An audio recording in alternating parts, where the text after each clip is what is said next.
off, we're done. I'm not kicking off. I'm fucking staying awake, dude. I just took a fucking energy drink. Michael, take a fucking Xanax, bro. Come on, just do it.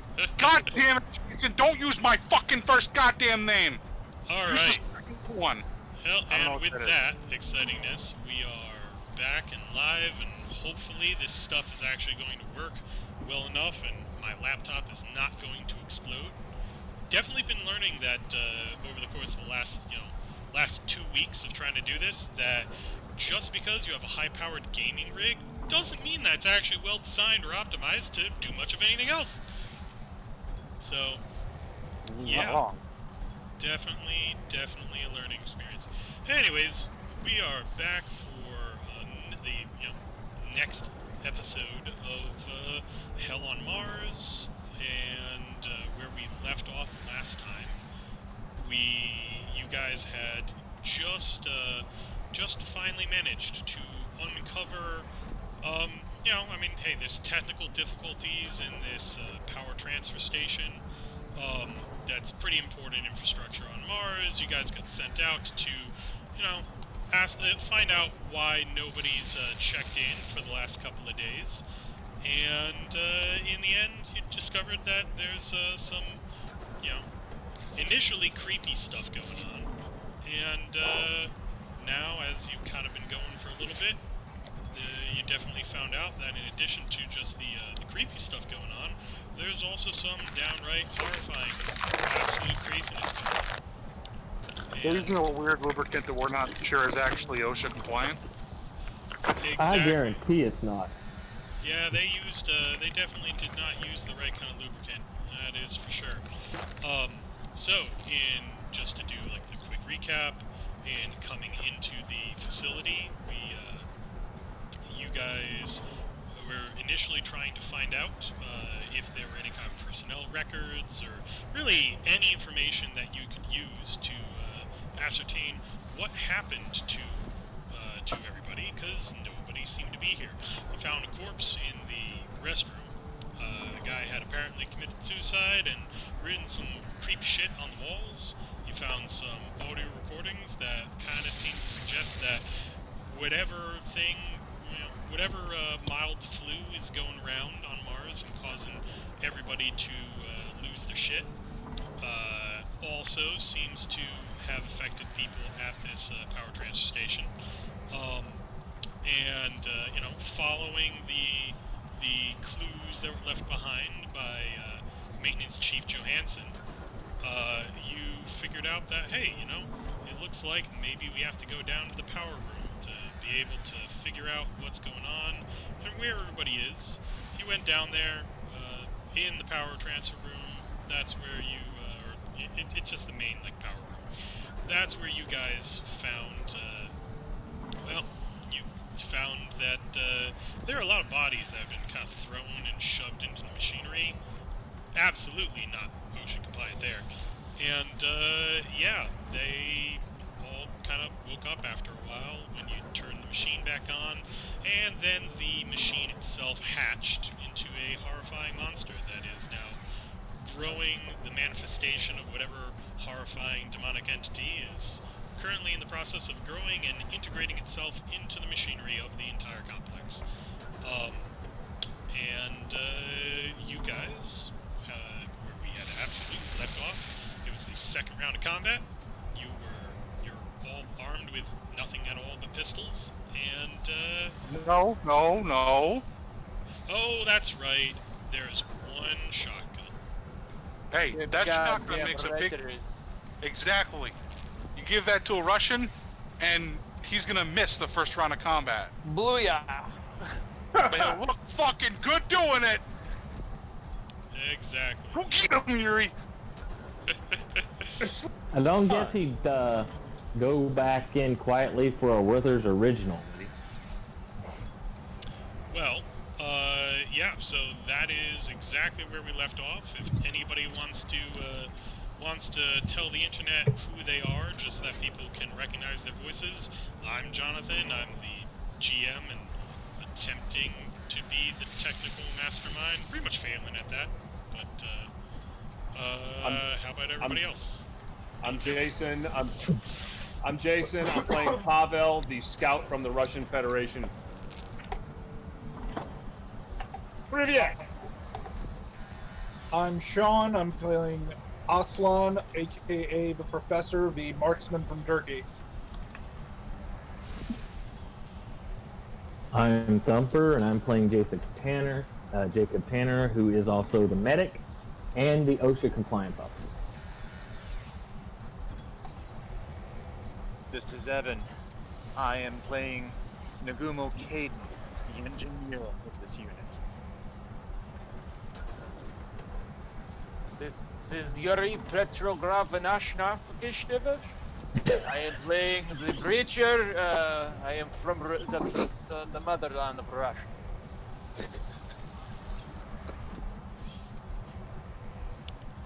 Oh, Matt.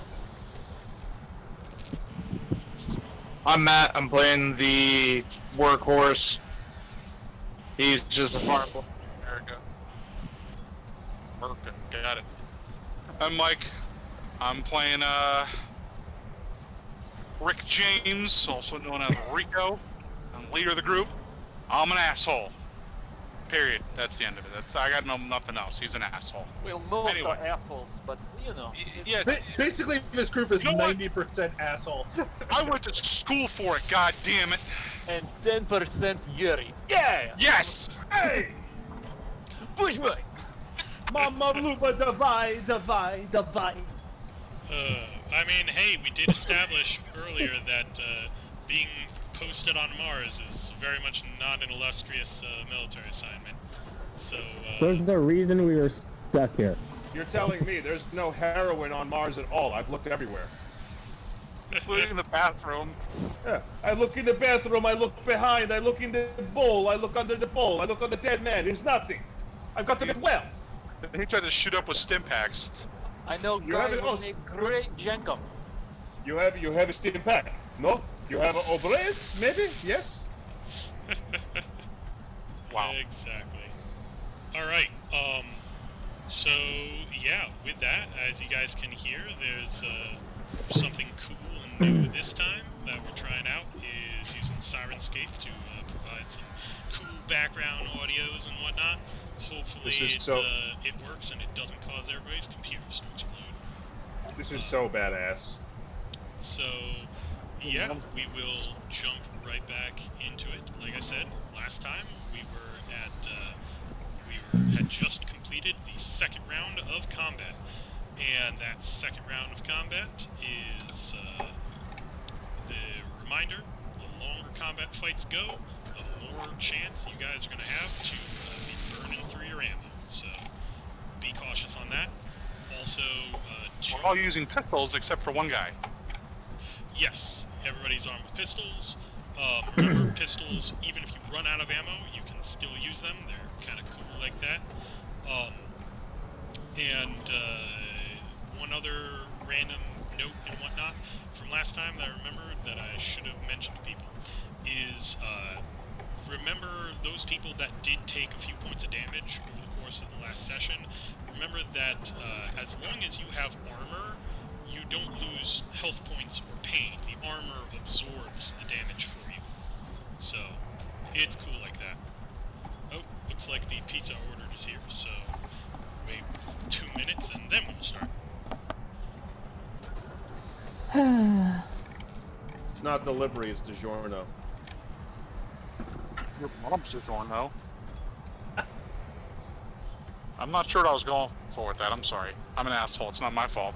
Michael, Yes. whatever. Can I ask you a question? Hey, Mother is always who there used my waiting first in name? fridge. Well, mother waiting Rico, in fridge. whatever book you're getting these jokes out of, I hope you kept the receipt. That's all I'm saying. God damn it!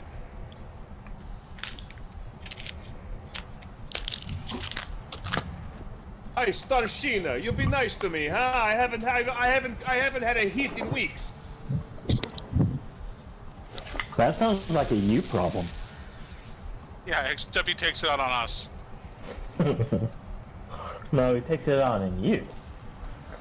Yeah, well, you're only here for another hour and 45 minutes. So he takes it out on Exactly, you I can until that avoid too. his wrath. I don't know if rat's the word you want to use there. Osha, you are like famous American patriot soldier, the 1 minute man.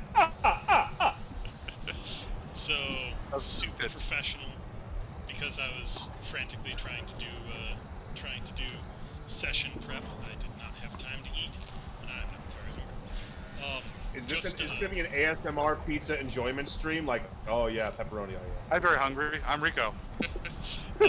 Just going through, and I realized I should probably reacquaint people to their locations. So, especially for people who were not on when we ended up. So, Jacob Tanner, the medic, he is currently located right up here. Basically, let me just zoom out and kind of show the overview of the entire complex here. You guys are on the lower level right now of the power transfer station. Up to the north, you've got the ladder that you guys service ladder used to get down the level that you're on, and that's your only means of escape that you know of. For a little bit south of there, in the first big junction room, is Jacob Tanner, who was successfully managing to hold off the part of the giant, horrifying tentacle monster machine thing, hybrid thing, as it burst out of the hatch going down to the next lower level. He and the professor are both, doing a decent job keeping that part of it at bay. If we go eastwards here, and down the hallway towards the atmospheric processing area, that is where Rico and Paul are both, again, holding at bay another portion of the manifestation. Down south of them, you've got Nagumo's kind of trapped between the main portion of the manifestation, where it's growing and bursting out of the machines, and the room that had all the runes drawn in blood that are now glowing and all that kind of stuff. So he's kind of stuck between that and another part that burst out of service grate.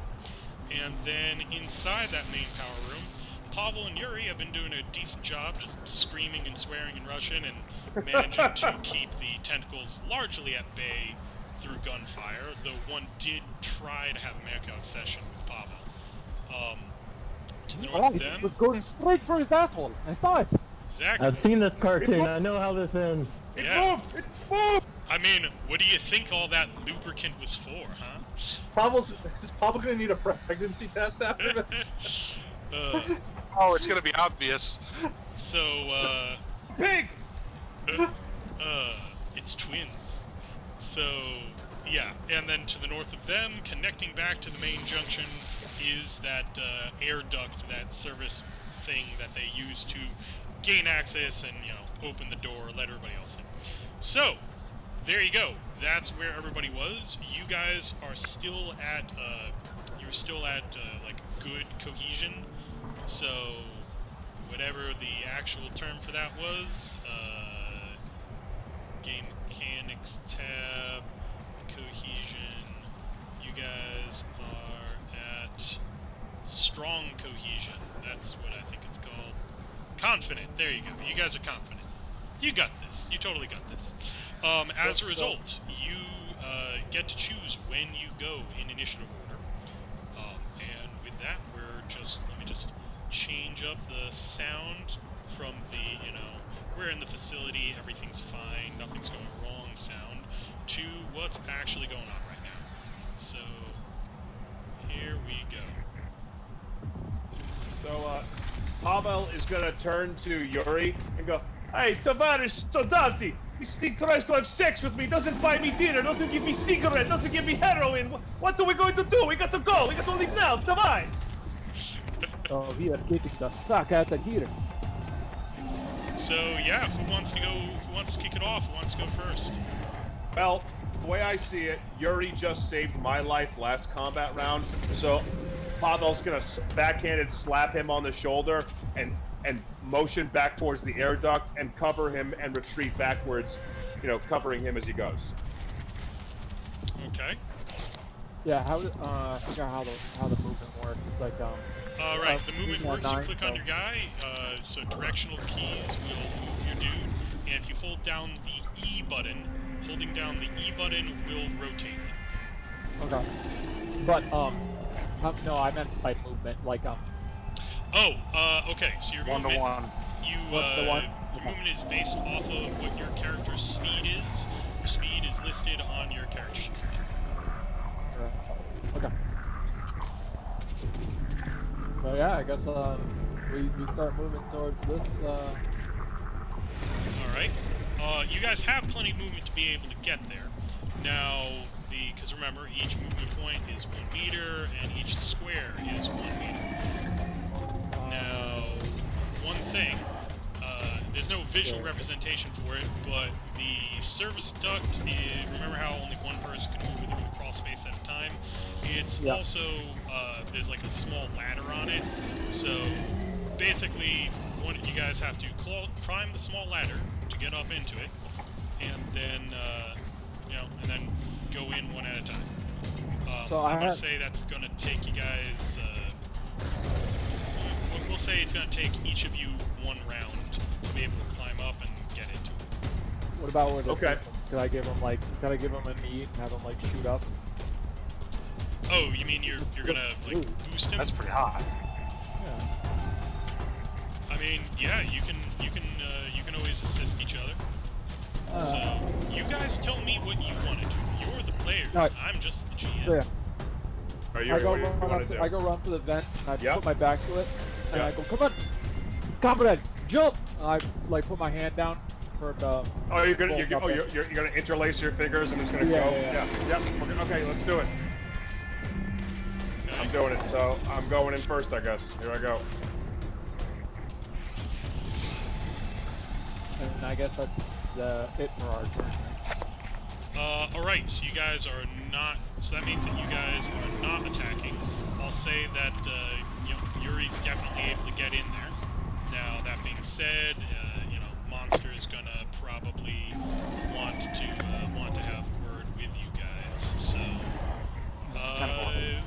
why don't we do this, because the party's kind of split up. We'll split this up as well, and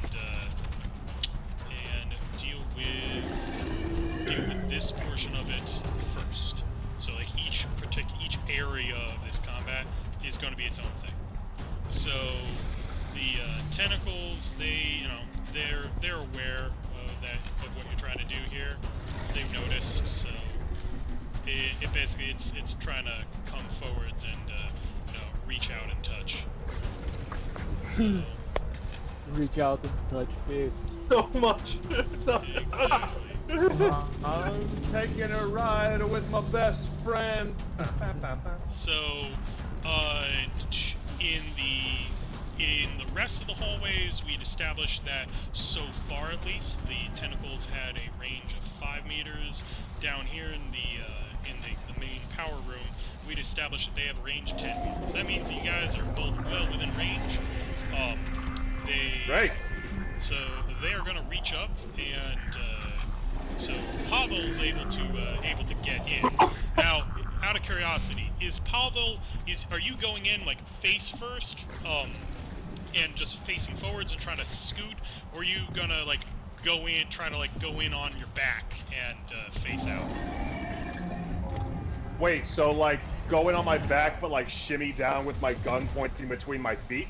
Yeah, those are your 2 options. Jesus Christ. No, head on. Head fucking on. Let's do this. Okay. Let me, Jenkins. Here, let me, you're going, you get up, you reach the door, let me, I'm a nice guy, let me get that for you here. So...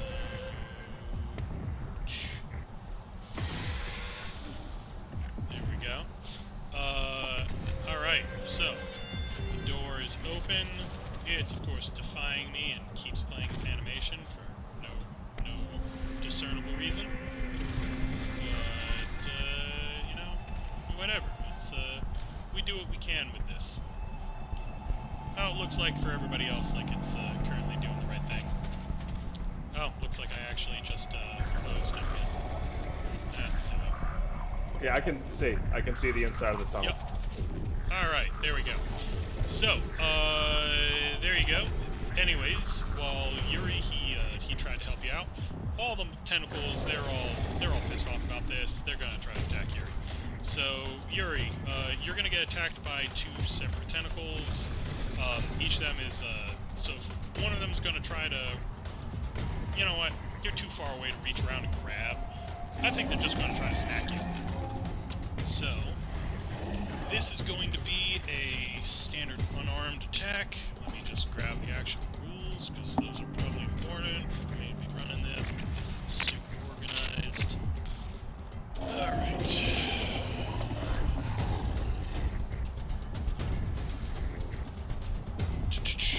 Okay, we've got combat. This being a unarmed fight, you...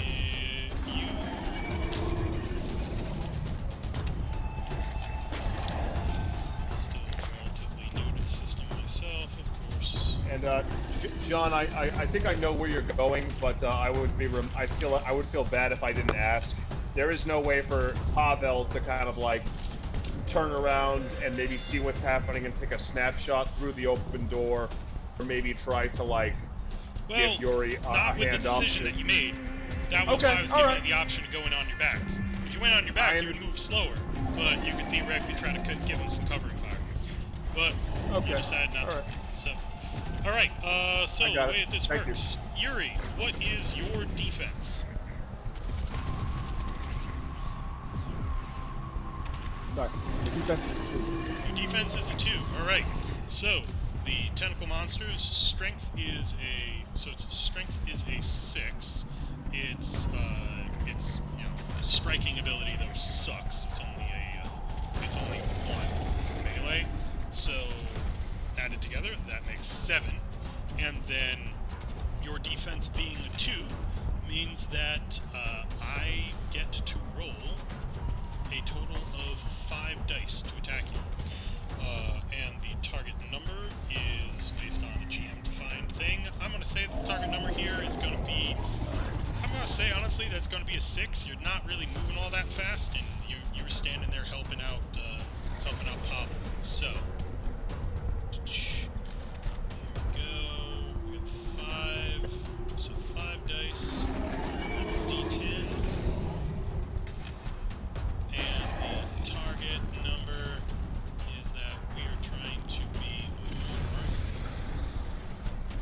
greater than or equal to 6. Bam. That's nice. Roll that low. Alright, did it actually just roll? I don't. There we go. There. Oh, that was a terrible roll. Okay, I got all of 1 success. Okay, so now the number of dice equal minus the number of is.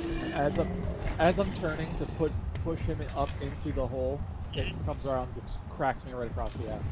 Exactly. What is you're wearing heavy armor, right? Yep. Okay, so that should mean that your damage modifier is a +2. Well, yep, damage +2. Alright, so that means that target number for melee is 5 plus the modifier for the target. So I'm looking for a 7 with 1 die.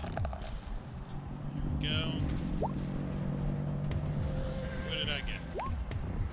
5. I did not do it. So it comes up, swings, whacks you in the butt, and you know, it surprises you for a moment, but it doesn't actually. Really. Oh, I saw one. Oh, Johansson's fucking PDA. No, no. Kicking at it. So, all right. So that was attack number 1. Just repeating it. We got attack number 2. So here we go. I just turned off the 3D dice because that should help it go a bit faster. Yuri, I'm sorry. If I'd known doing the back crab wiggle would have helped me like cover you, I would have done it. I'm sorry, dude. I got 3 successes. Target number is now a 7 to do any damage. And wow! All right. So Yuri is apparently a champ when it comes to not being harmed by giant tentacles slamming into his ass repeatedly. I don't know what you do on the weekends, dude, but it's prepared you for this. Somehow. Well, he got his shit packed last night. He's good. Giant air quote. Hazing in the Russian military is legendary, so you got to take that into account. It's like, he's nothing next to boot camp. All right. Well, with that wondrous, kind of let down for me as the GM. Who wants to go next? What group wants to go next? Don't all of you volunteer at once. I mean, I guess we can. I can. Okay. So, as I recall where we left it off, I landed a headshot on the eyeball at the end of last session. So, this thing is its kill threshold has been reduced by 1, and you said it was sort of stunned. So I'm just going to continue pumping rounds into it to just try to keep it off balance. Okay, that sounds good. So let me find the right bloody screen here Its because I've defense got value is so 1. many damn windows open. Its where'd defense roll value 20 is go? 1. It's largely static and stationary, and so as a result, the target number you need to be able to hit it is only a 6. Okay, so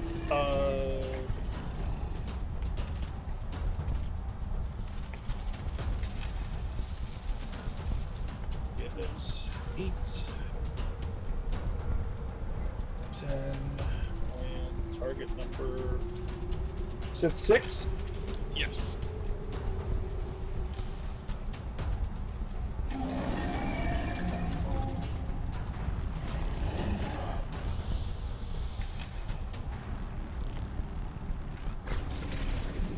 I think I did that right. Yes. Okay, so 5 successes. All right, so you got 5 successes. And actually, several of those are above the kill threshold too. Actually, 1, 2, all of them are above those the are kill hits. threshold. That's a roll to hit. Now you have to roll for damage.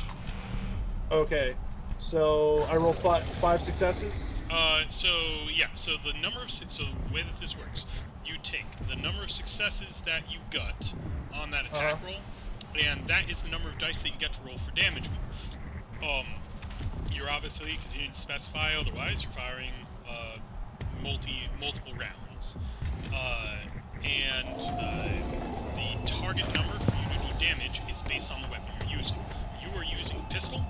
That means that your target number for doing damage should be a 6+ base, and we'd established that this thing, since it's in the process of manifesting, it is a lot weaker than it kind of would be if you guys didn't catch it at a tender young age.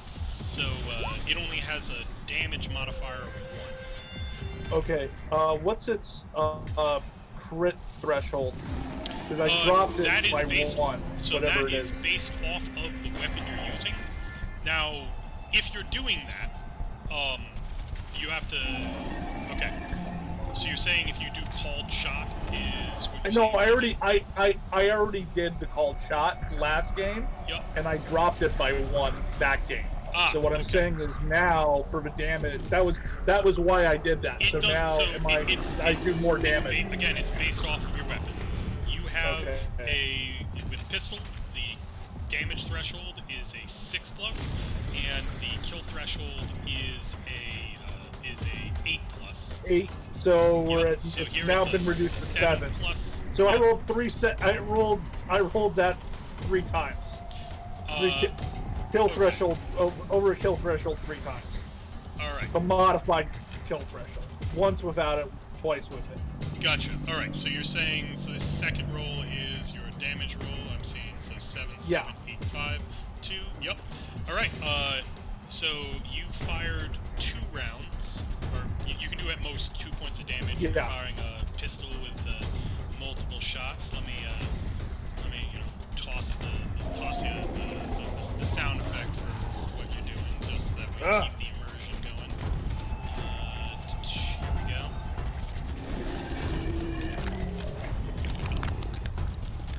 Okay. Well, hopefully that played. Didn't, but okay. Yeah, I'm definitely gonna have to figure out the way to do this so that it goes through the Discord instead of the online player, because the online player, I'm noticing, is kind of taking up a fair bit of bandwidth. Yep. I wonder There we go. if you could throw Alright. it on like another account for Discord. It's I would make essentially I make a bot. I would make a bot for Discord, and that is what would do it. So They probably have bots for it. no, I literally was in the process of looking up how to do it, found it, and then decided that it's like, you know what? I'm not going to delay the session another 25 minutes so that I can figure out how to do this. So that's how we got to where we are. So I landed two kill shots on this thing. Well, you landed 2 damage shots and 1 kill shot. You can only do yes. I remember as I was saying last session, I dropped the kill threshold because I landed a headshot. So Yes. all 3 of us For are that at hit, the kill. You dropped a kill threshold for that hit. You didn't specify. Oh, it's only for 1 hit? Yes. So Oh. you dropped the kill threshold specifically because you were firing a single shot. You were using the called shot ability, and you chose that you were aiming for the head. So the way it reads is more of it reads like as a debuff. I thought it was like I gave it a global a debuff. Okay, didn't understand that. Honestly, Michael, out of curiosity, this is a rules question. So it honestly has to do with the fact of whether you want to use kill or crit, because the concept of the decrease of the kill shot is that it's simply that it's a kill shot. Thus, you don't have to worry about it anymore. Once again, this is one of those things where you have to look at your system and see how it plays out with other ones. In survival, for example, when you hit the kill shot, the target's dead. In Balam, you hit the kill shot, it's actually a critical shot, and you do 4 damage as opposed to the 1 damage.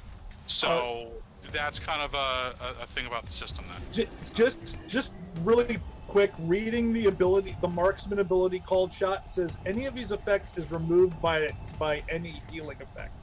So the way I'm reading that is this is a debuff that lasts until it's removed. Okay, so let me further clarify. In this system, a kill shot means the target's dead. That's what that means. That's what a kill shot is. So there's no removing that point because they're dead. So that's where it comes down to kill shot versus crit, which is something that John would have to interpret. Okay. So in this system, the way that I decided that it was going to work is that doing it as for weak shit. Basically, unless it has another ability that, in this case, I'm referring to as demonic resilience. If it has demonic resilience, then it works the way that it counts as a crit. Holy shit! And otherwise, it works as a kill. So for weak shit. So think if it's a scrub like a lesser demon, then it kills. But here's my question: is my called shot ability a permanent or a permanent or semi-permanent debuff, or is it only affect the round it's in? Because I understand. I'm going to say that that particular part of the ability only affects the round that it's in, because that's you're aiming for the head, and so for that one attack, you gain the debuff. For any further attacks later on, they do not gain the debuff because they're made afterwards. Okay. So that's my ruling on it. Good question. All right. I hadn't considered that interaction, and Mike's right that it's because we're kind of playing around, mixing up the the systems. Okay. That being said, in the actual attacks that you did, with you firing semi-auto, the kill threshold is 8, the damage threshold is 7. You got 2 7s and an 8. With a pistol, you can do, basically you have 2 bullets when you fire multiple shots, so you can have, in effect, the top 2 damage dice are what actually happens. So you hit 1 crit threshold and 1 damage. The crit threshold basically just nukes one of the tentacles, and the damage hurts one of the tentacles. So, Okay. yep. So you are hurting it. I was avoiding changing it visually, but you know. That's fine. I mean, you don't have to do that. I'm just Exactly. It's short answer. It's hurt. You're keeping it from spreading further into the room. That's pretty much what I was just trying to accomplish, was just to keep it off balance so the rest of the team can retreat through here. Gotcha. Okay. Jacob, you're in the same room. You might as well go next.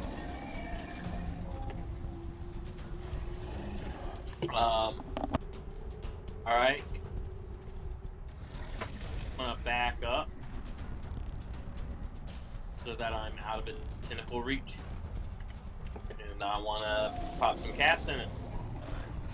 Since there's no reason to use my medical abilities right now, I figure I could just unload. I mean, if you really wanted to, I guess you could heal it, but Fine. OSHA standards. Let's get rid of this. He takes the Hippocratic Oath so seriously. Jacob, I think you're going to need to keep those medical supplies because someone's probably going to have a severe rectal prolapse pretty soon. Oh no, it's made of flesh and blood. I must protect it. Dude, it's made of their flesh and blood. No, not okay. Kill it! So it's gunnery. I mean, and technically, he's supposed to protect and try to heal and maintain the health of the citizens of Mars, and it's made out of citizens of Mars. So, I need to protect it. Does it use wits and gunnery, right? yes. Okay, so that's an. Yep, it's wits and gunnery minus its defense value, which is a 1. And that tells you how many dice you roll. Target numbers is 6+, because you're relatively close to it, and it's not really able to move that much. Got 2 hits, one of which is looks like a crit. No. So you got 2 hits. In this die roll, all that matters is, do you meet the threshold you need to hit, which is a 6. Okay. 10s explode. You don't have any 10s though. Gotcha. So now you roll 2 dice, because you had 2 successes. You roll those 2 dice to see if you do damage. The pistol, just like with everybody else, that's kind of why everyone has the same weapon to begin with. The pistol's damage threshold is a 6+. Its kill threshold is an 8+. And the monster has a defense value that ups the damage threshold to a 7. Okay, so I gotta. All right. Dice. Yep. So you got with getting the 10, that beats the kill threshold. And so far between the 2 of you guys, you had essentially damaged. It had 4 tentacles and the eye. Over the course of the last turn, you guys blew up the eye, 2 and 3 of the tentacles. So it has 1 tentacle left. You could theoretically actually drive this thing away. So, so there you go. It was a 7 though, so I can't. So that doesn't hurt, right? So basically, 1 round did damage to it. The other hit, but didn't really do anything all that notable. Right. And Jacob, you are where you're at. So you are, as you know, you backed away a bit. You are still within strike range, so it does get an opportunity to try to attack you. What is your defense?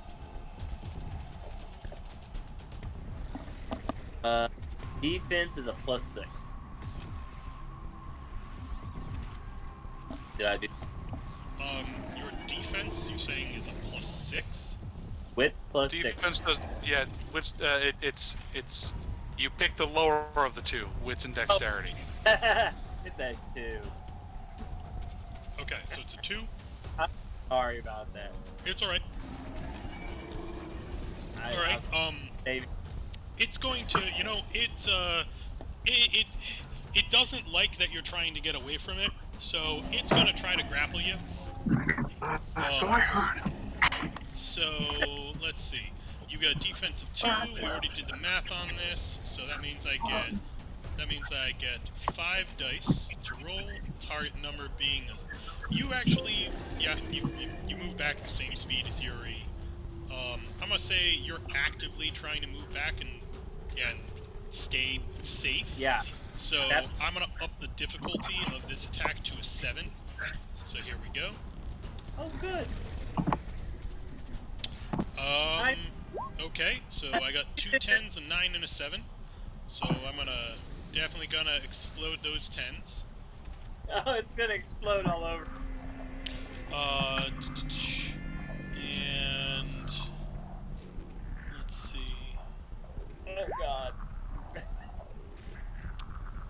You're gonna get your shit back tonight. It just. All right, so I have a total of 6 successes. Now, because it's trying to grapple and restrain you.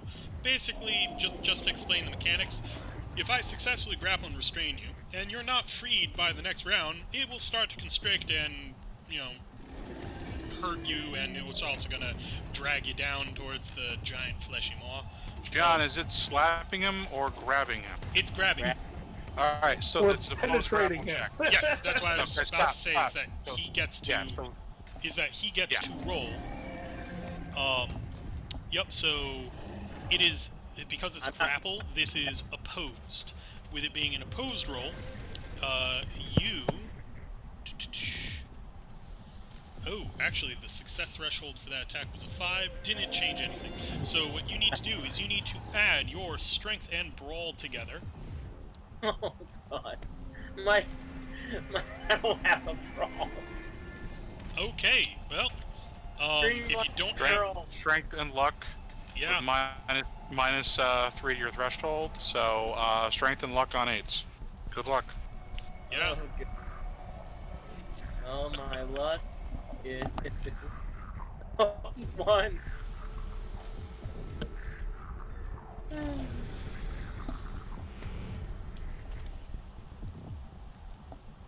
All right. So you got 1 success. That means that I have 5 dice that carry over into restraining.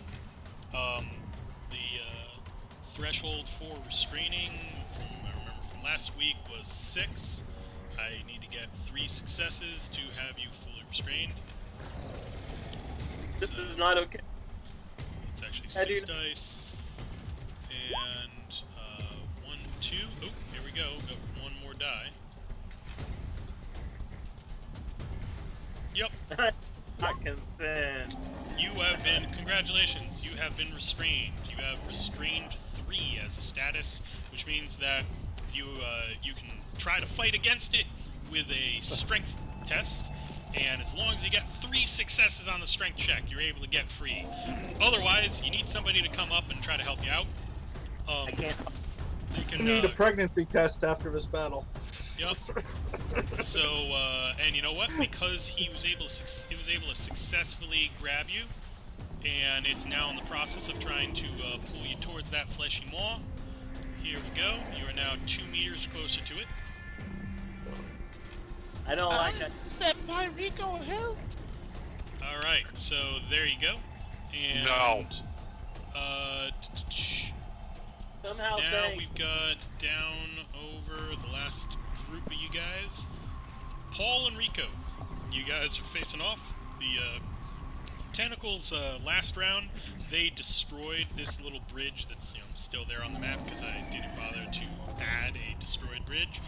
And as a result, that was what they did last round, because you guys were out of range. They have now increased the range of their attacks to 10 meters. Basically has pulled itself up. So, on the downside, that makes it so that you guys are no longer safe and immune to its attacks. On the plus side, the target number for you guys to hit it is now. Well, actually, I guess it's still 6, because that's what it's been for everybody else. It's just a bit bulkier. Hold on.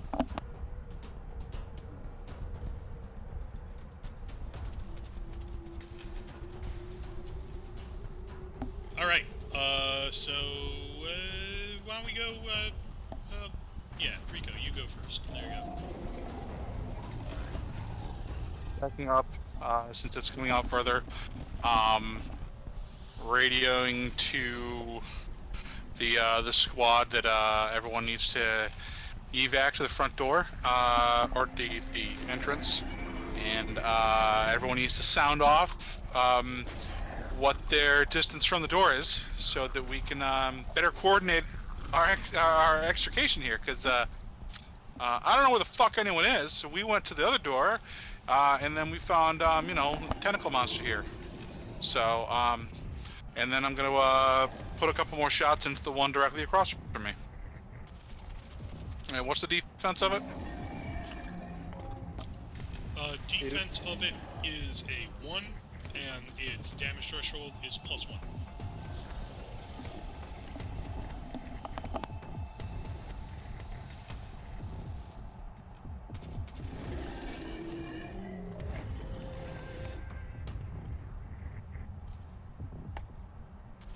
That's gonna be 1 damage, and did not meet the crit threshold. I only got a 7. So 2 shots and 1 point of damage instant. Okay, gotcha. Paul, you are up. I want to shoot and then get the fuck out of Dodge. Alright, so you're gonna shoot and then move. Gotcha. Yes. Alright, same as everybody else on this.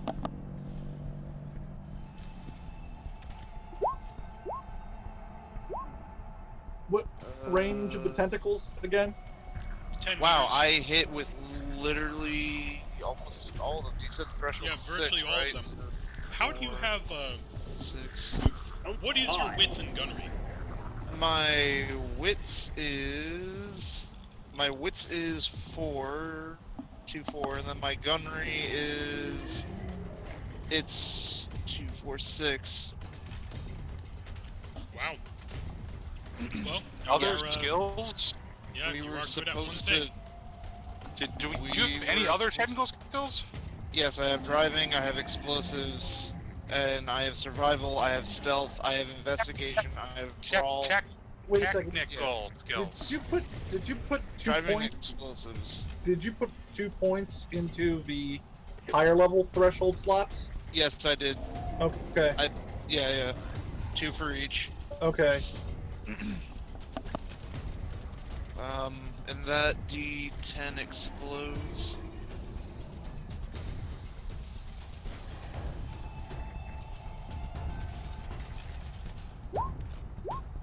And it does nothing. So Well, your damage threshold is a 7, and your kill threshold is an 8.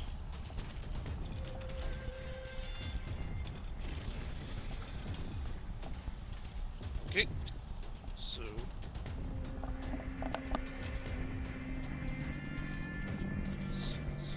so 6d10. Come on, roll. You can do it.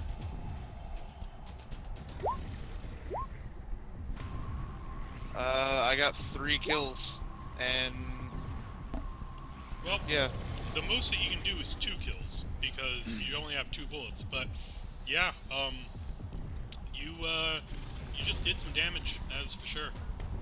So, go. There is only one of these tentacles that is still left there, still fully manifested. Alright. Well, going back at you guys, there's the one remaining tentacle. It's gonna go towards the source of the greatest pain. what is Paul's defense? My defense is... Oh, that's right. You, sorry, you had your move left. Yeah. Gotcha. So you're able to make your full move. Yeah. So, You can get out of range and leave yeah, I was gonna Rick say, James. what is your move? What is your speed? My move, my speed is 10. Okay, so theoretically, you could get all the way up to the corner of the next hallway, if you want to just book it. How far would I have to move to be out of its range? Because I do not want to completely leave Rico.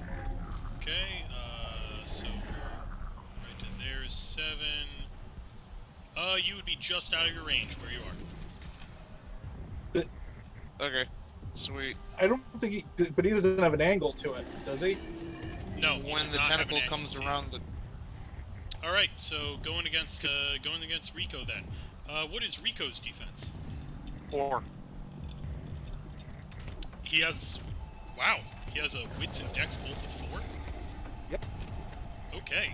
I specifically built him a certain way, because I don't like being hit. All right.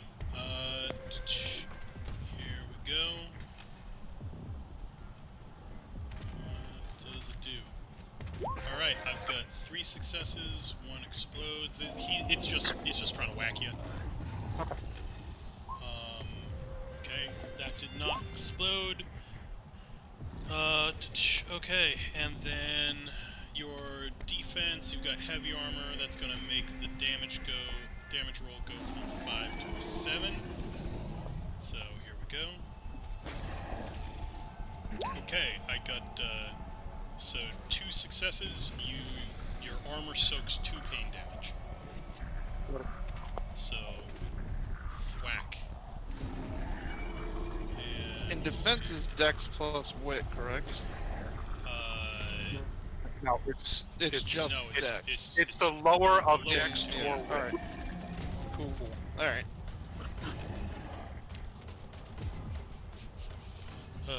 Alright, so we got that.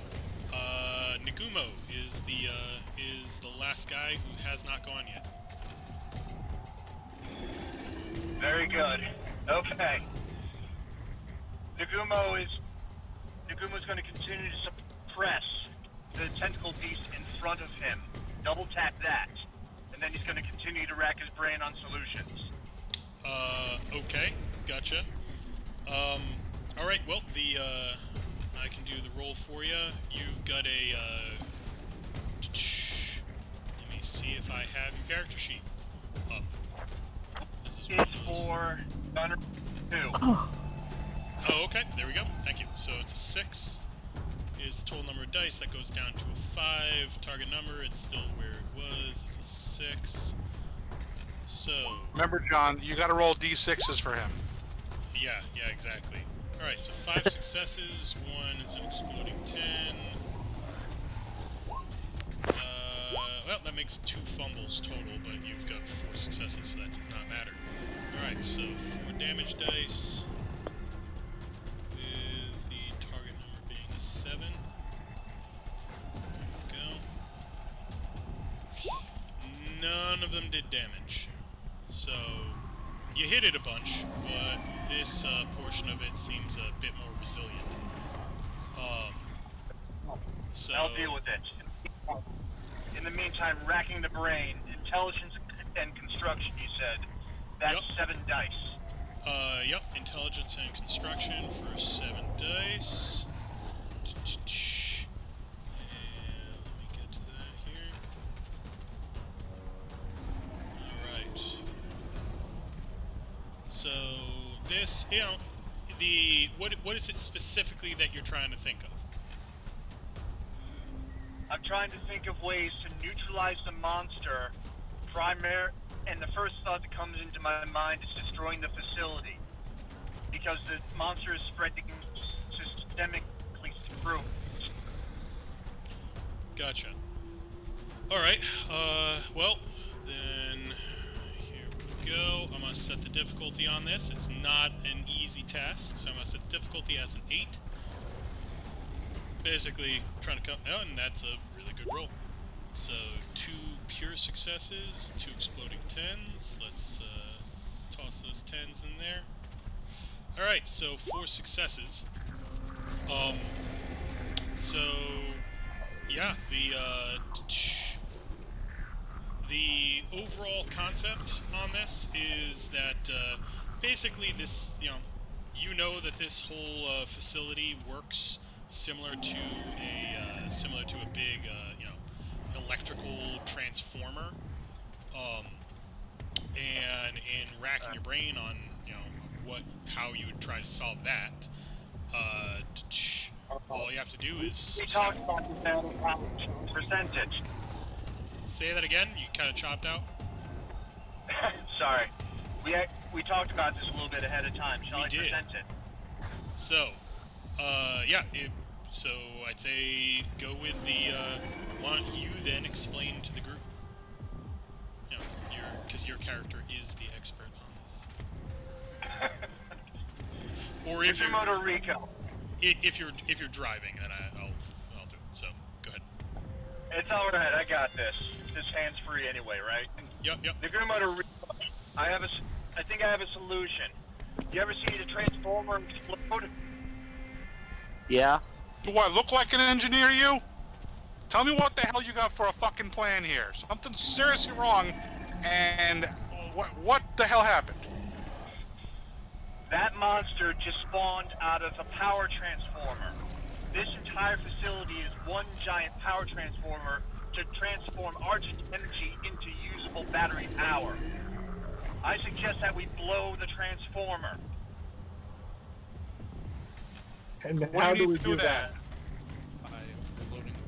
Taking out the fail-safes.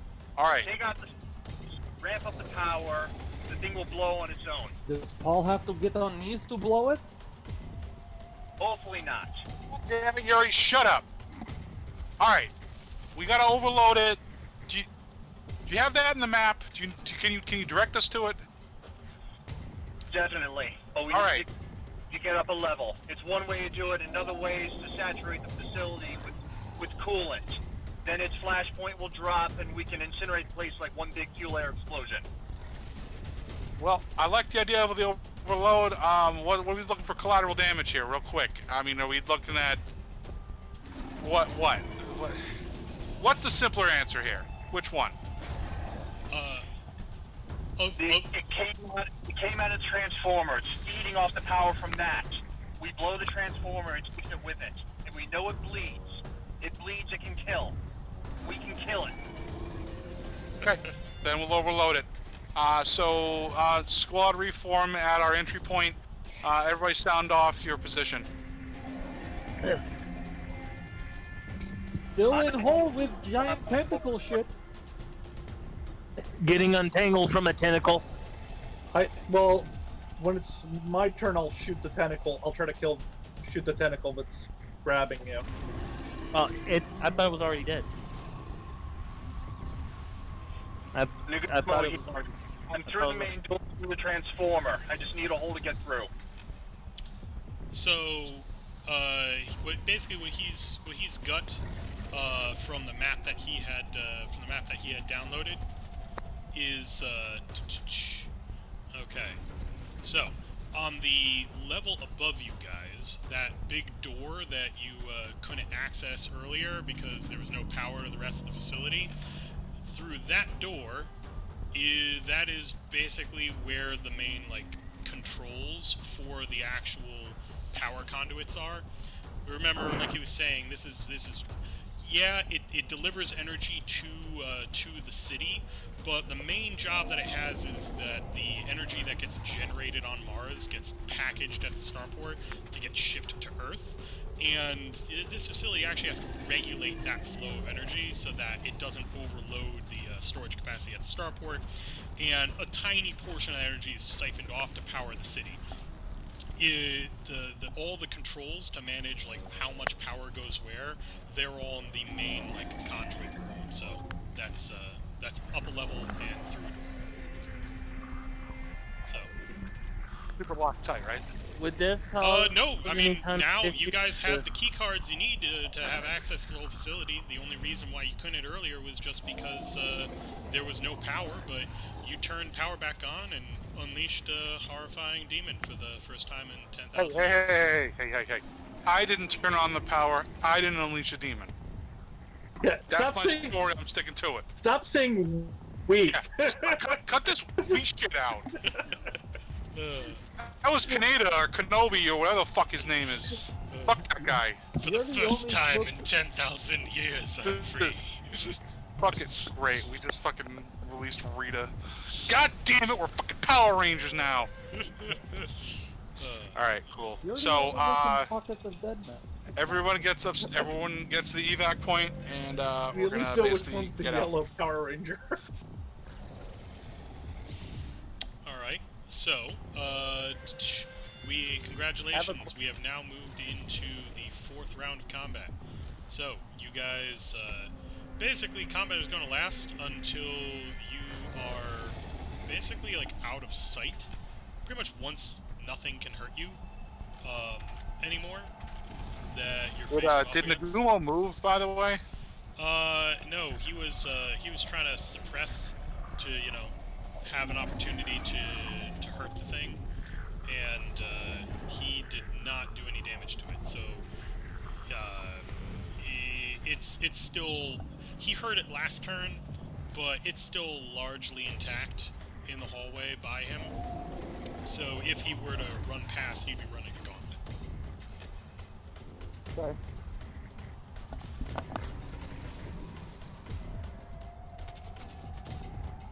You guys holding that little hallway right there until we can make it to you guys? That'd be great. I don't know what we're planning, but that's why I've asked 3 times for everyone to, on comm, say where they are and whether they need help. And the responses have been, let's go to the generator room and overload it. So, communicate, because we're not all together. I said that I was in the hallway. It's got OSHA. Yeah, untangling myself from a tentacle. Well, fortunately, OSHA and the professor are not in any danger of, you know, getting butt fucked alone, because you guys are in the best position right now. That's horrifying. I mean, you don't have to go buy anything else to get out. Oh, well, You yeah. are at our evac point. So, I guess me and Pavel will keep making our way through that tunnel. Yes. Make out, or make it out. Yes, make it out. Don't make out with the thing. It's weird. Listen, me and Pavel, we just know each other, not in that way, but we will try to get out. All I'm saying is I might not have a choice.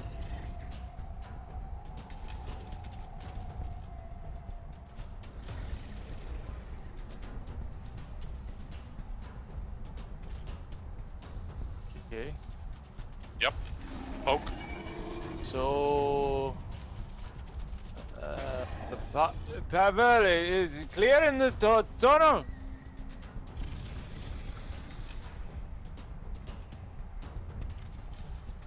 Hello. Penis! What the fuck just happened? I had my mic Nothing, muted. John Real. Oh, bad. well, god damn it, John! Alright, so as I had been saying, I have now made it so that everybody is able to see what everybody else's tokens can see. That way, you guys have better situational awareness and can actually coordinate.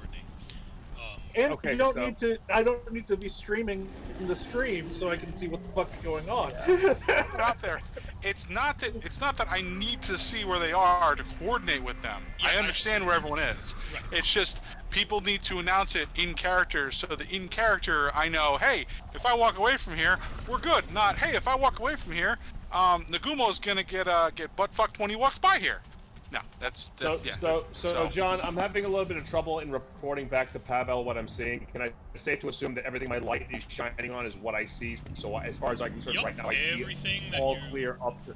Everything you see in front of you is good. You've never thought that you would be this relieved and excited to see a claustrophobic air duct. A claustrophobic, crappy, polygonal, Metal Gear Solid 1 duct. Okay, cool. Hey, Tavarish Yuri! It's all clear up to the hinge point. Let's go! Divide! Alright. Yeah, so you gotta move forward. Alright. So this turn, Yuri's trying to get up and into it, and you guys are gonna shimmy your way through. Help him up, or is there any point in helping him up? I mean, you can try to help him up. So yeah, sure. Well, I'm right at the base of this thing. Can I? And it's like I have full movement. Can I? Like just moving from here to here. So it takes one turn to be able to successfully get into it. I must say that if Pavel helps you, the main thing that's going to do is it will just change the difficulty of the monster's attack roll when it tries to grab you and yank you out. Okay. Yeah, okay. Helping him up. Yep.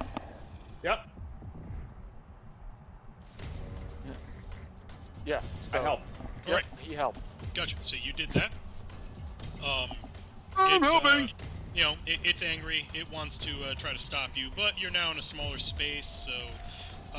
plus side, it's harder for it to hit and hurt you. Downside, you have no way to move, so your defense value doesn't count. So it gets its full attack roll on you. The first roll here is gonna try to grapple and yank you out. This is an opposed roll, so you add your strength and your brawl together and roll, and your target number's 5. I'm gonna do the same, and we're gonna see who gets the most successes. So here we go. 2. So I got 7 successes. And the specific action that it's trying to do is it's trying to, like I said, it's trying to restrain you. So I, oh, 4 successes. Okay, so I'm looking to see. You got an exploding one. You have an exploding 10. You should probably roll that again. And I'm gonna say Yuri is, you know, because Yuri, you're actively trying to. Pavel's actively trying to pull Yuri up. So you've got 5 successes. I've got 7. So now the target number for me to successfully grapple you, it was a 6. I'm gonna put it up to an 8. So you know what? Screw it. I'll move it up to a 9. You guys are in a tight, tight fit, tight space. All right, here we go. Here's my.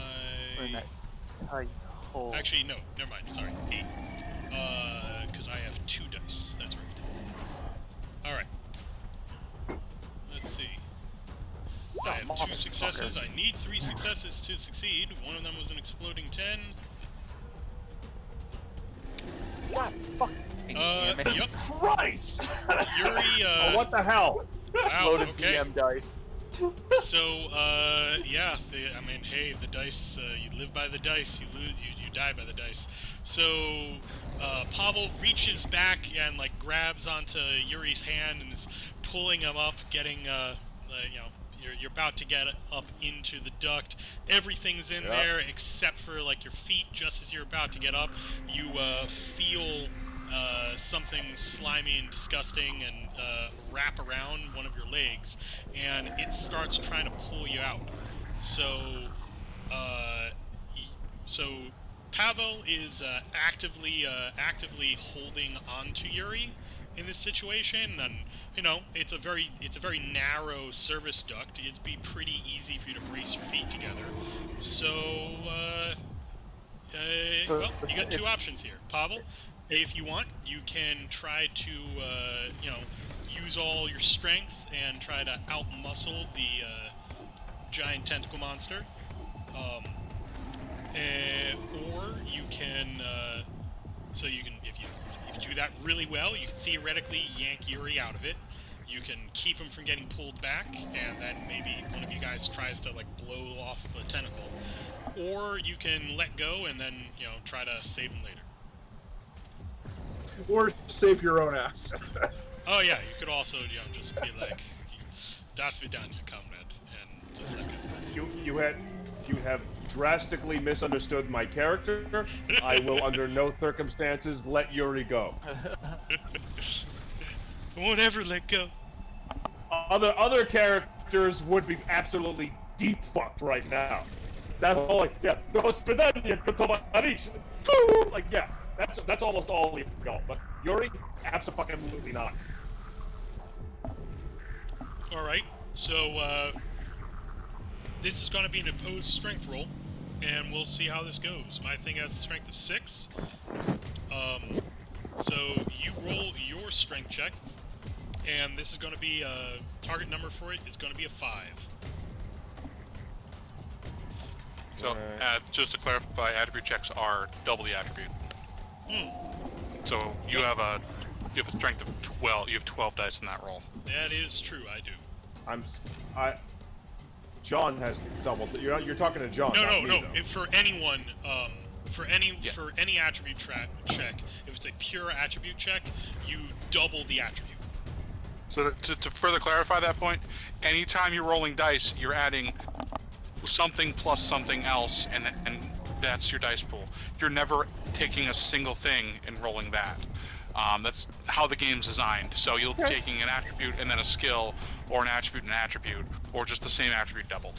So that's how it works. Right. So I'm taking my strength, I'm multiplying by 2. And I'm rolling that many d10s. Yes, and your target number is a 5. Thank you. Why am I hearing music? Whoa, what's with Celine Dion? Heart will not go on, bitches, no. Oh, go! Fuck. I'm really sorry, but roll 20's frozen for me right now. Alright, well, the monster got 5 successes. Hang on, my target number is 7? 5. 5? Target number is 5. Great. Alright. Roll. Holy shit, you fucking kidding me? God damn it. 10 has exploded twice. Fucking DM, guys. 1, 2, 3... Okay, got 8 successes. So, Jason, you're, I'd say just roll, now that my roll's done. What's your strength? Well, my strength is 3. I'm confused. Okay. I just did the roll the way I was told to. No. It didn't come through right. So it says I should be rolling. Yep. Yeah. 4 up. You should be rolling 6 d10s. Your target number is a 5. I'm gonna roll. Here I go.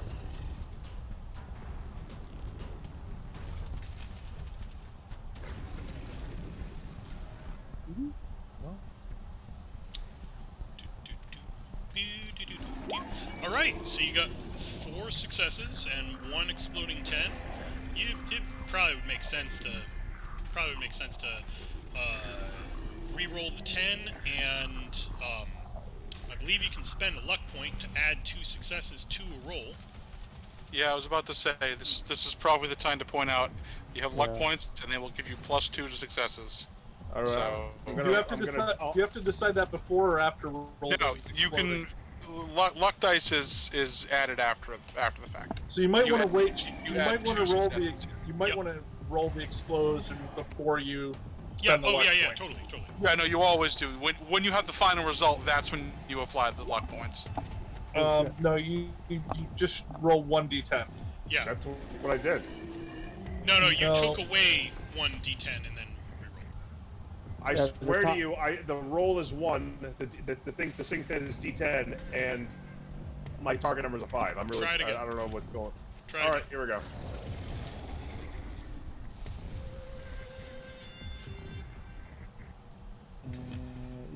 You can just do the basic roll up at the top.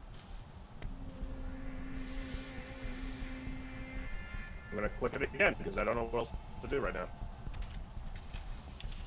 I mean, I can click it if you want. I don't know. I want to keep the game moving, so yeah, you might as well because there's something going on with Roll20 with me. I don't understand. All right, so it was not a success. Huzzah! So don't bother spending the luck points because it won't save them anyway. Yeah. Oh, there you go. many Yours. successes- how many Actually, okay, successes hold you on. got? Jason's came through. I don't know why it had lagged. His came through and it was a success. I'd say I'd take that over my roll. So that's going to give him a total of 5 successes from the base roll. Yeah. What did you get with your roll, John? I got 8. So even if he spends the luck points, you can't override it. How many luck points do you have? I don't know how many luck points I have because that part of the system was never explained to me, so I never filled out those bits. It's not. Your luck stat. Your luck stat is how many luck points you have. So on your character awesome. sheet. So I got 4. Okay, I and got on your 4. character sheet, to the right, immediately to the right of where you have your luck stat, there's another row of like smaller boxes. Click I 4 just of those filled to them in. click. Okay. I just did. Yep, all So good. that means you have 4 to spend. So Mike, you take over. Yeah. So you can spend any number of luck points at any time you want. So if you want to spend 2, that's going to give you 4 successes, which will bring you to 9, which you'll beat the result then. Having 4 luck means that generally this kind of thing is something you should do. Guys, I gotta head out. I'm sorry. There's an emergency. I gotta leave. Okay. Well, thanks for joining, Mike or Matt. Anyway, you spend 2 luck, you'll get 9, you'll win. All right. So I marked it down. So that means that Pavel is, he strains with all of his might. He sees, you're looking straight into the eyes. I mean, through the helmet of the view screen of your best new friend, and with superhuman might, you managed to hold on to him. Help me. You made friends with the tentacle? It's the type of strength that lets mothers lift a Buick off of their newborn baby. Yup. If there's a Buick on a newborn baby, I think there's a bigger problem. All right, so there you go. So Yuri's been freed, and thank fucking God. Yeah, here's the other attack roll, just going after with it, just trying to whack him. So I only got 4 successes with that one, and Yuri, you get to roll your strength and your brawl against that. So. Okay. So Your target strength number's and brawl. 5. Yep. For target. Is it which way? Which? Shit. Okay, yeah, it's that way. Target is. Come on, turn my carrot around. That one. Okay. 5. Yeah. Oh, fucking that. Come on. 10. Roll. 3 successes. Alright, so that means I only have 1 die to roll to try to see if I do any damage. And my target number is 7 because of your body armor. Jeez. That was the wrong thing. Let me try that again.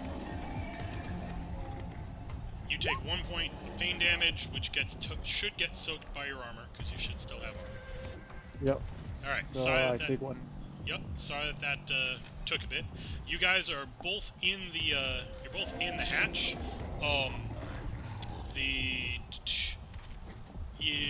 So Yuri, as you guys are like both freed,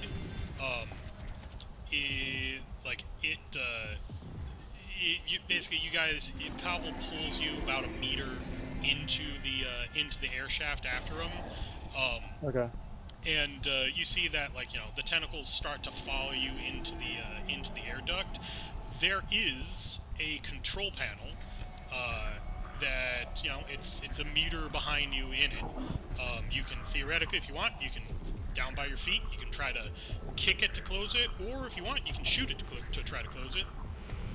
You know, I mean, you've seen that happen in lots of movies. I mean, obviously you shoot a control panel and it does what you want. Obviously, shoot it. Shoot.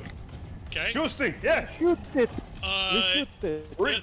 Recon by fire. Comrade.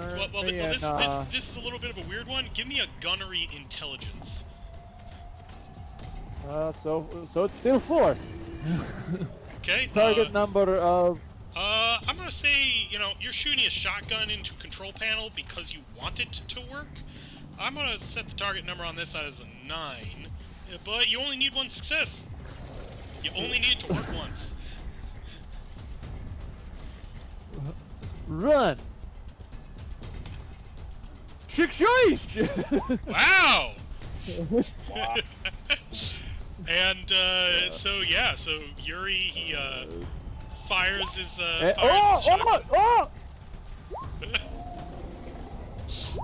Okay. Awesome. So 3 success. You close this door, yes? You zap it, yeah? Here we go.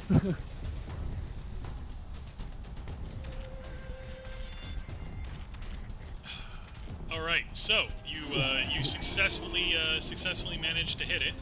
Let me and with you hitting it, that causes so the hatch slams shut. Now normally, you know, it closes slower than this, and there's like safety features to make sure that it doesn't, you know, horrifyingly crush or mangle something. But none of that stuff really works when you hit the button with a shotgun blast. So as it shuts, it closes on top of the tentacles and severs them as the monster screeches horribly in pain. Nice. So there you go. I'm sorry.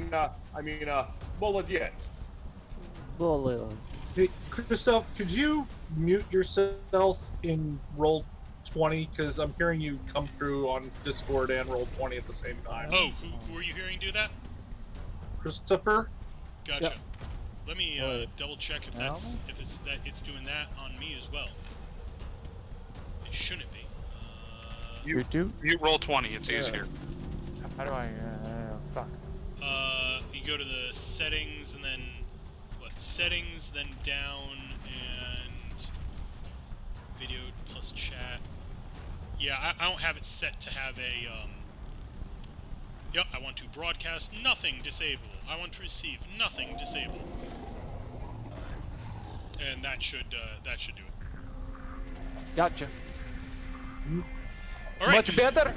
No, I'm still seeing him. Like I'm talking through each roll 20. Well, I turned off. It might take a moment for it to it might take a moment for it to update. Okay. Gentlemen, you can go about on your own settings. Just go into your own settings on roll D20 and you can disable the incoming transmission. Yeah. Yeah. Click off that you don't want to receive anything. All right. So Yuri and Pavel, they're both momentarily safe inside of the air duct. Moving on to the rest of the group. Who wants to go next?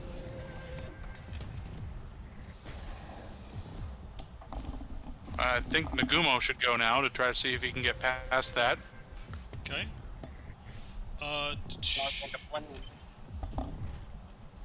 No. Nagumo at this point, right? Well, so with Nagumo, what you could try to do here is you could try to enter survival mode. So, what survival mode does, survival mode makes it so that you can't take any damage other than pain damage when you're in it, but you can't fight. Basically, the only thing that you can do is you can try to run away. It's the, I don't want to get hurt, I need to flee kind of pure defense thing. Right, so I'm just... Hashtag boogie mode. ...in front of me, that's fine. Boogie woogie mode. Exactly. Alright, so the way that works is you have to roll a survival and stamina check and you need 3 successes. I'm gonna say that the target number on this is going to be reduced to I'm just gonna say that's a 6. So because all you need to do is just time it right. Okay, I think this is going to suck because I'm not sure how much survival actually has. I know that my survival is 2. I know that my stamina is 2, sorry. But survival, I might not have anything in that. Double check. Okay.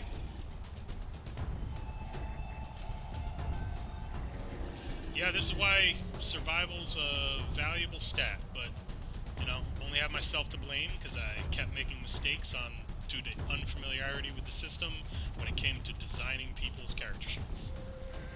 No, it's alright.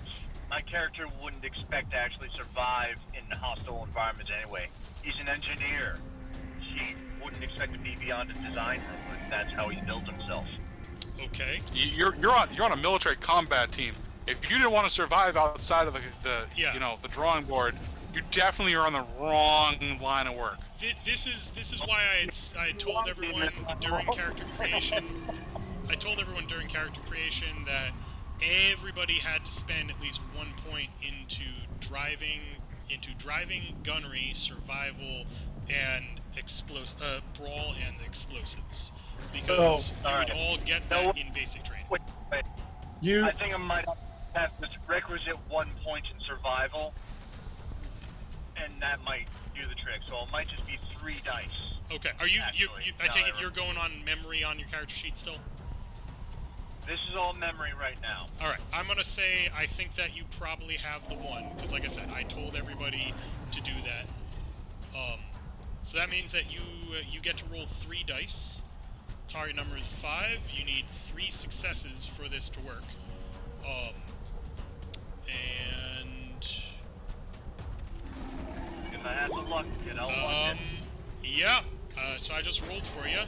You got 2 10s and a 6. So it worked. Oh, shit. Alright.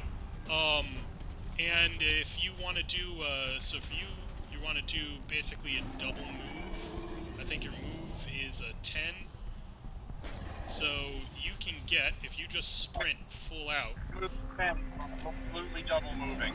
I'm getting out of range of that tentacle monster. Yup, so you're just going to sprint. You can basically reach and get slightly past Rico. But when you do this, it does get a vote. It is going to essentially get attacks of opportunity on you as you run by. But positive side is it can only swipe at you. It can't actually grapple you. And it deals for melee. I mean, it deals pain damage. And in survival mode, just to read what it does.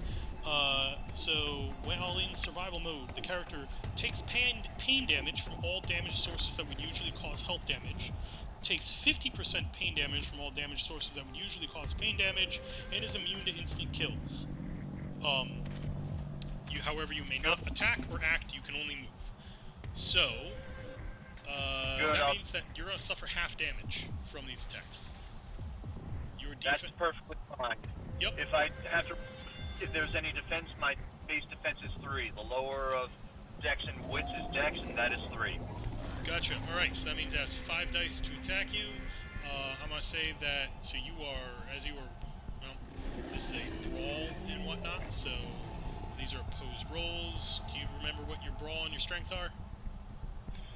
Strength is 2, brawl is 1. Alright, so you get 3 dice against it.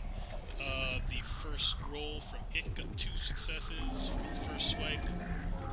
Your first roll, yep, you beat it. So the first tentacle swings at you, and it whiffs. The second tentacle, slightly better. Got 1 explode. Okay, so got 3 successes on the second. Your second roll, you only got 1 success, so it gets 2 dice to try to hurt you. And target threshold on this is 7 because of your body armor. Alright, so it normally would deal 2 points of pain damage. It's going to deal 1 point of pain damage, which should still get soaked by your armor. So, let's see. So that move, I'd already drawn it out and mapped it out. Your Rico is still suppressing the tentacle that's up by the atmospheric processing, so Nagumo has successfully rejoined the rest of the team. Alright, there we go. About time. Yep. Okay, Rico, why don't you go next for where you're at? Basically just gonna put a couple shots in, do a fallback move. Sure. And it still has it says 1 defense. Yes. Okay.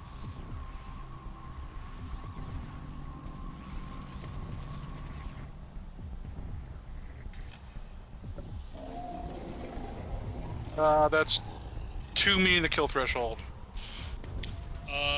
Yep, that is enough to blast it away.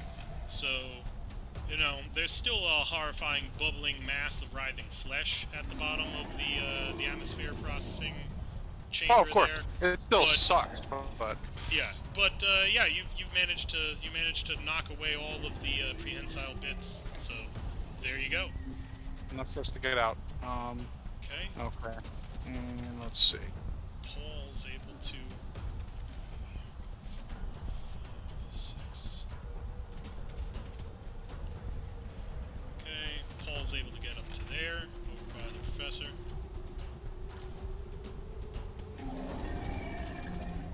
Okay.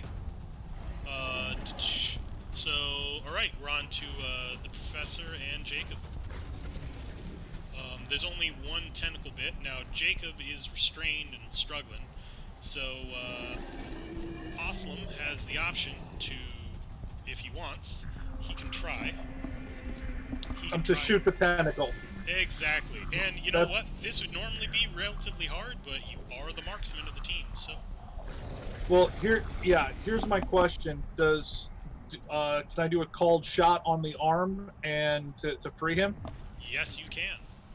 Okay. And that would be the normal called shot rules?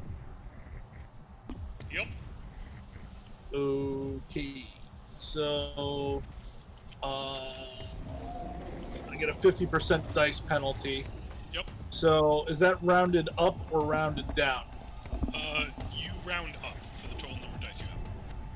Okay, so you said the monster's defense is 1. I have 10d10 minus 1. That's 9d10.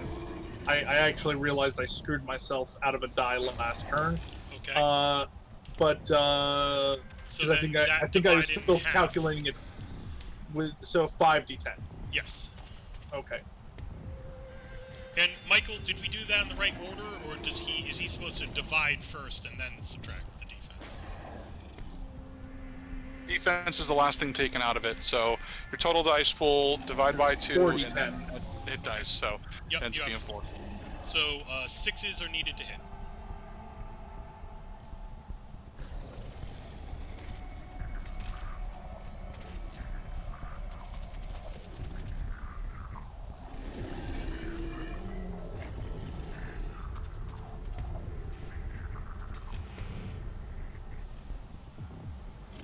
Come on, roll d20.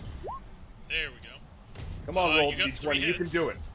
Alright, so you got 3 hits.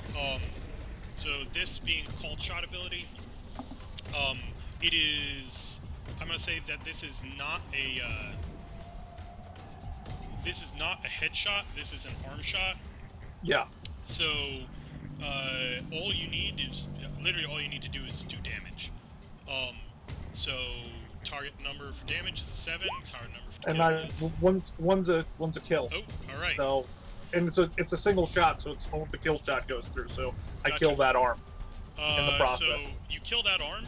You guys have done enough damage to it now that better way of doing that actually is I'm just gonna return this guy.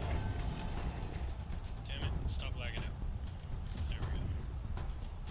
Jacob immediately vomits. Yep. Layer, and there we go. GM there. Alright, so there you go. It, basically, it writhes in pain, and you've done enough damage to it. This is a largely mindless beast from what we've seen so far. And, you know, it doesn't like pain, and so it retracts itself and pulls itself back down into the base. It's a largely mindless beast that's also incredibly lonely, from what we can tell. It just wants hugs. We've taught it one thing. One thing is pain. Exactly. Yeah. Bleat. So congratulations, guys. You have now exited combat because there are no tentacles that are still within line of sight of anybody. That was the 4th round of combat. Because it was the 4th round of combat, this is now the point where you guys have to perform your very first ammunition check. So, the way this works is you check on ammo status. When leaving combat, perform an ammo check by rolling a number of dice equal to your survival and intelligence, with a threshold determined by the number of combat rounds fought. A combat that lasts for between 3 and 4 rounds has a target threshold of 7. And then the target number of successes achieved defines the effect on your ammo status. So everybody do that, and tell me how many successes you got, and then I'll determine what happens. Survival plus intelligence. Okay. Yes. Bruno, intelligence 4, survival 1. 5 dice. Target number 4. Yep. What? Hold on. What's the target number?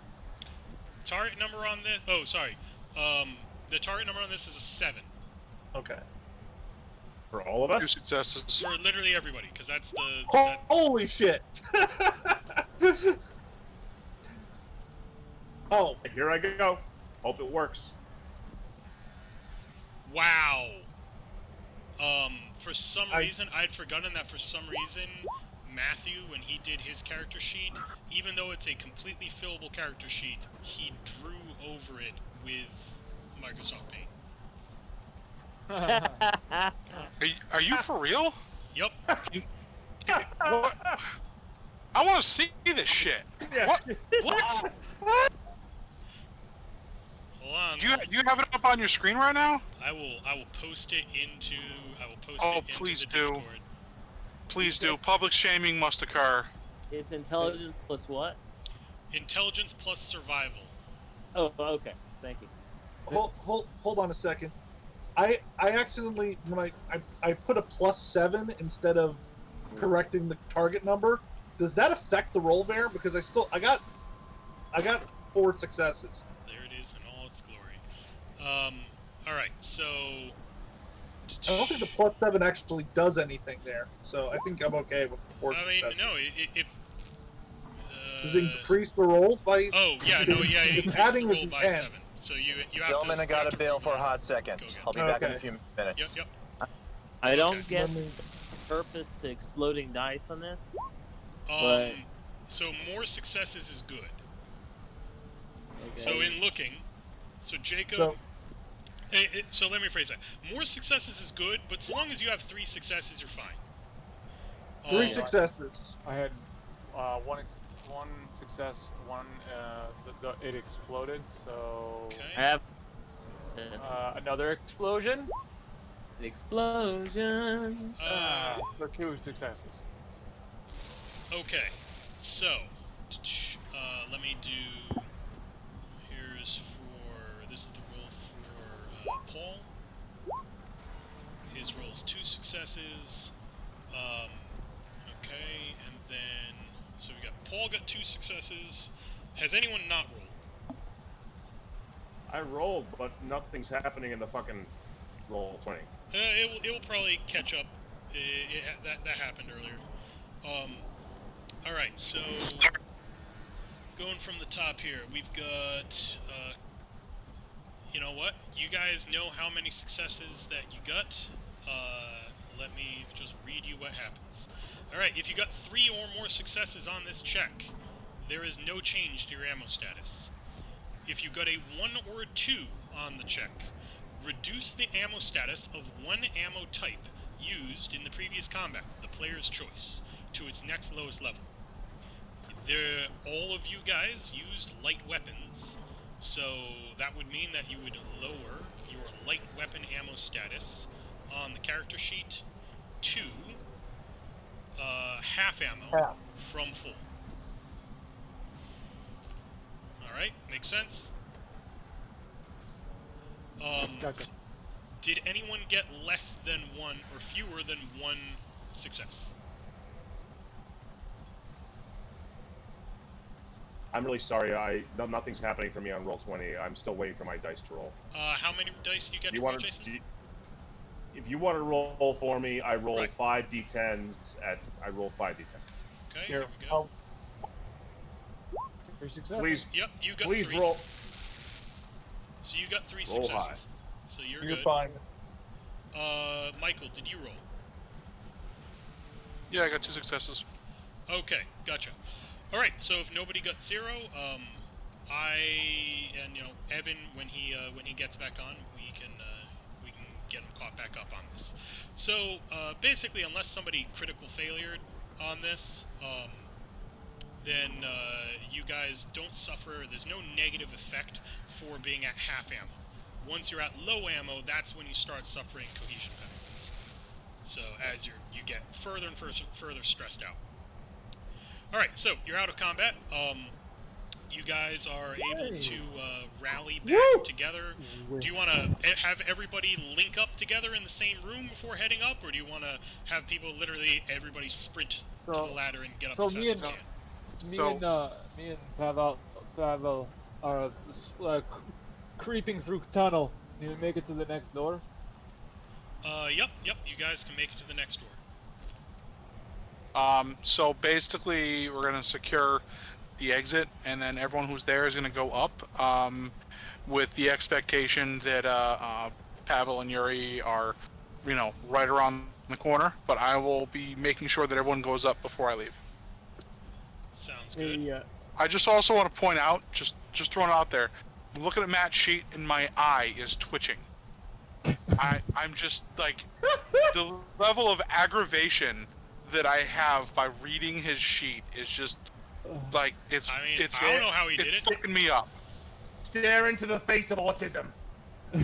No, this isn't autism. Look at it. This is just plain old don't give a fuck. There's a whole new level of don't care in the sheet. That's like dots. Dots? Like, why did you put fucking dots on it? No, the squiggly line in Brawl is particularly awesome. Originally, when I looked at it, I thought that he hadn't filled it out. Dude, I just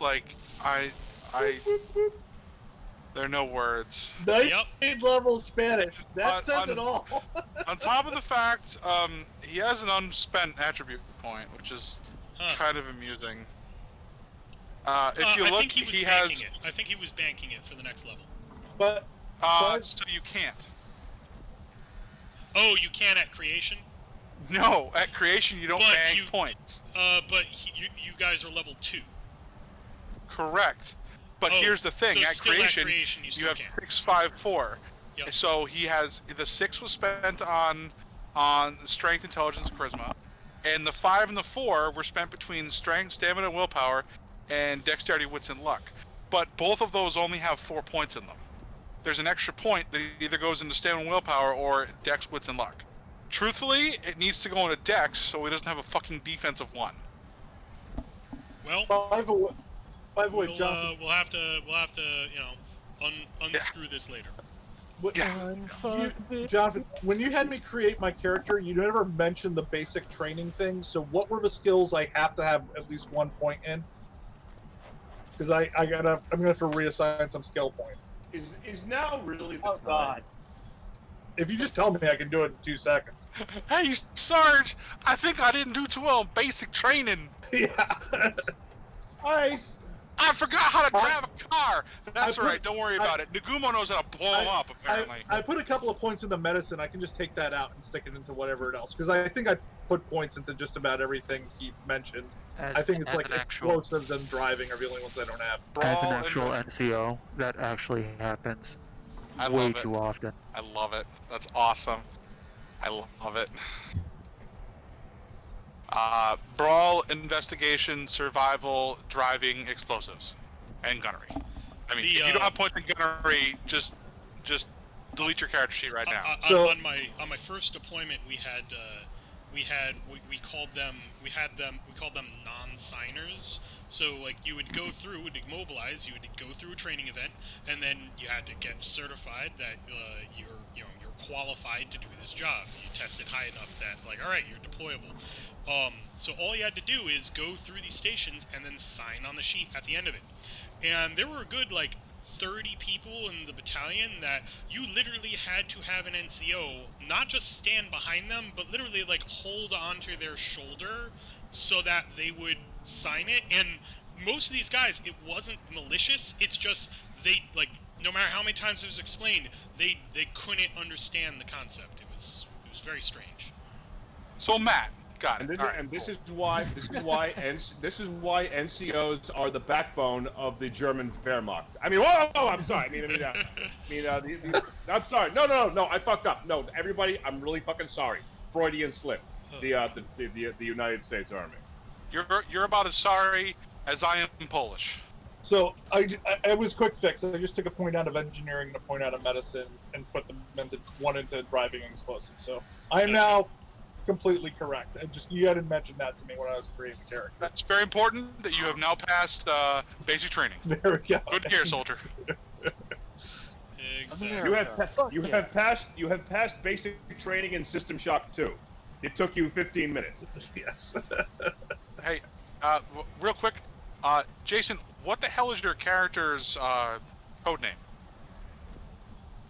Pavel's code name? Or you just Pavel?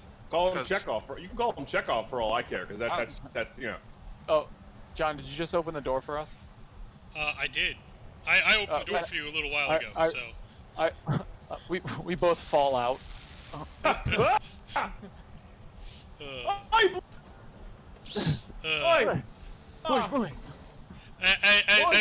As you fall out, Pavel, you notice that Yuri still has there's like a 8-inch long like section of tentacle that is just like stuck on like the back of his boot. And I reached back and I grabbed like the longest piece of tentacle that I could find that got cut off by the door. And I just started carrying it with me like it's wrapped around like a belt.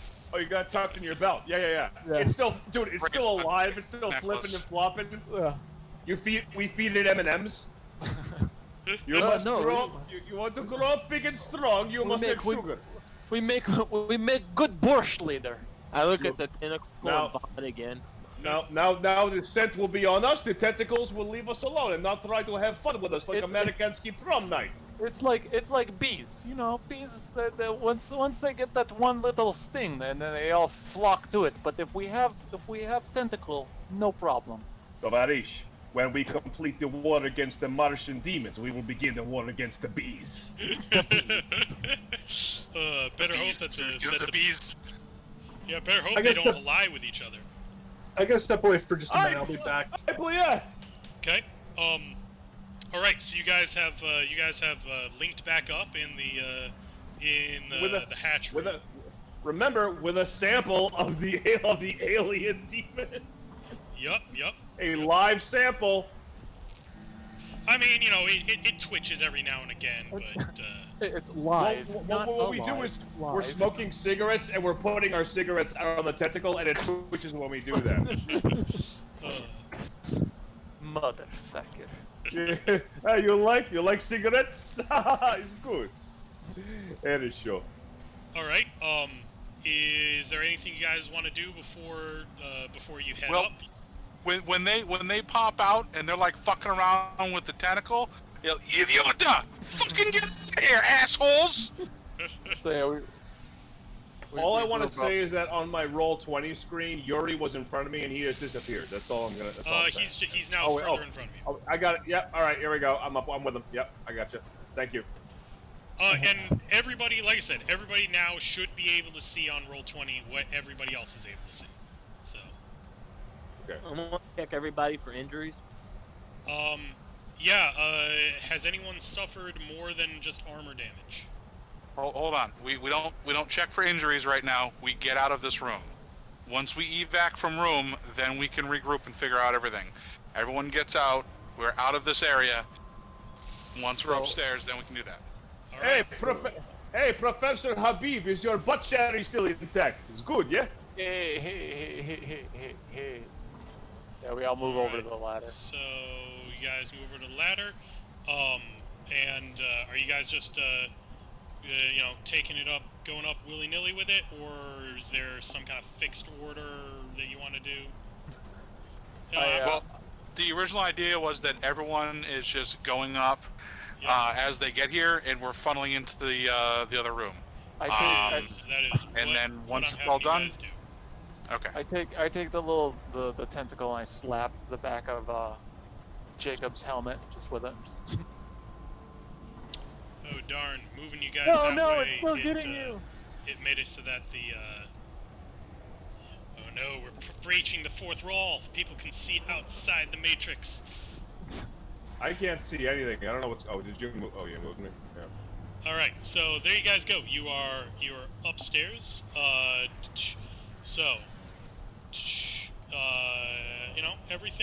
Everything's kind of quiet, or more quiet up here than it was downstairs.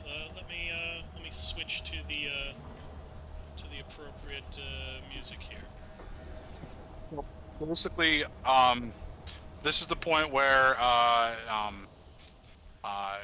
Fixer team takes point. Unfortunately, Evan is driving and can't talk. And Matt fucked off for the night. Yeah, might we? He said that there was an emergency. It happens.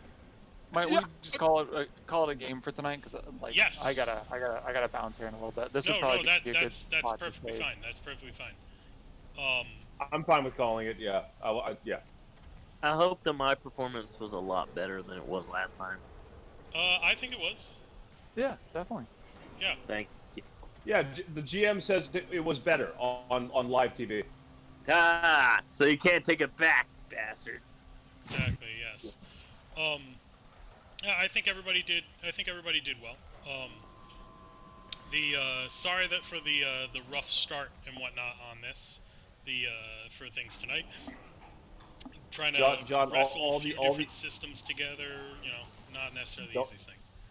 The background music is so fucking badass and so fucking thematic, and it is super immersive, dude. It's like it's really cool. So thank you so much for putting all the work into that. Yeah, I can't wait to see what other aspects of this like you have yet to unleash, because it's all super cool, dude. I'm having so much fun doing this campaign.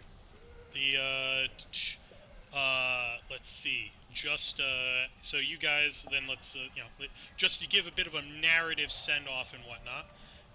You guys, as you are, you reach the top of the stairs, and doors are like the doors in this facility are automated, and if they stay open past a certain point, unless you set them to stay open, they will eventually shut. But you're able to hear in the background. You're able to basically you start hearing some noises drifting. Like I said, the door itself is shut. So initially, as you pan your flashlights around, up here, even though power has been restored, you notice that the lighting in this area, it actually has all of the lighting fixtures have burned out. So it basically appears as though there was some kind of a power surge that might have knocked a few systems off kilter. But as you're taking stock and getting ready to move forwards, you start hearing coming through. You realize it's echoing through the air shafts. You start hearing some, not super happy noises. So. Oh no. And we don't have any frags. Yeah. Thanks. Wish we had some grenades right now. Jane, no grenades. Oh.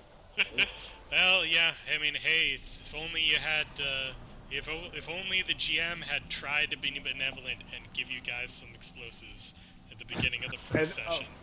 Wow. Looks like Team Rocket's blasting off again. Way to call Evan out when he's not here. Way to go. That's the best time to do it. I mean, you're not wrong.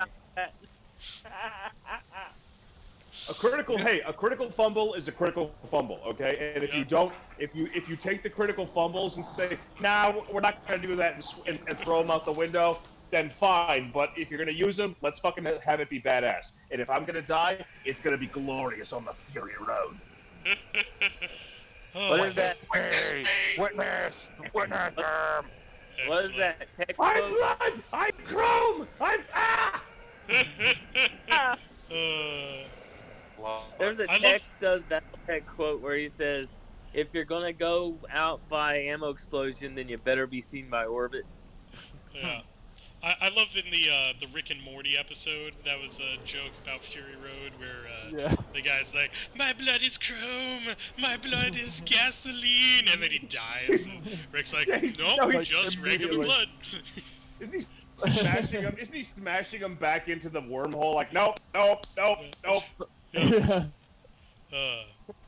shit. Is the stream off now? Let me. Nope, we're still live. Alright, I'm gonna end the stream and. Hey,